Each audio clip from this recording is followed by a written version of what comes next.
તો આણંદના મનપાના ઢોર ડબ્બામાંથી 50થી વધુ ઢોર ગાયબ થઈ જવા મામલે આણંદ ટાઉન પોલીસે તપાસ શરૂ કરી છે। આસપાસના સીસીટીવી ચેક કરતા ઢોર ભાગતા જોવા મળ્યા હોવાનું સ્થાનિકે જણાવ્યું છે। ભારત ટાઈમ્સ ન્યૂઝ દ્વારા ઢોર ડબ્બાની મુલાકાત લેતા દયનીય સ્થિતિ જોવા મળી। ઢોર ડબ્બામાં પશુઓ માટે પૂરતી માત્રામાં ઘાસચારો અને પાણીની વ્યવસ્થા નથી।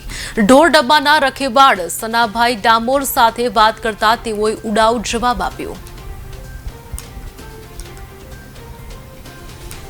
थोड़ा दिवस पहले के 2-3 दिवस पहला रात्रिना 2:30 वाग्याना सुमारे 52 જેટલી ગાયો અહીંયાથી ભાગી ગઈ છે।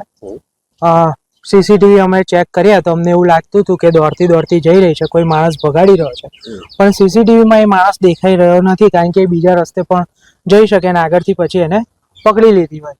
એટલે ક્યાંક અમને શંકા એવી લાગી રહી છે ગાયો ચોરાઈ ગઈ છે અને એને કતલખાને મોકલવામાં આવી રહી છે કારણ કે અત્યારે ટ્રેન ચાલી રહ્યો છે ગાય ચોરી અને એને કતલખાને મોકલવાનું। હવે આ થયું છે ત્યારે મહાનગરપાલિકા એક્શનમાં લાગી છે, સીસીટીવી લગાવ્યા છે અને તાળું માર્યું છે।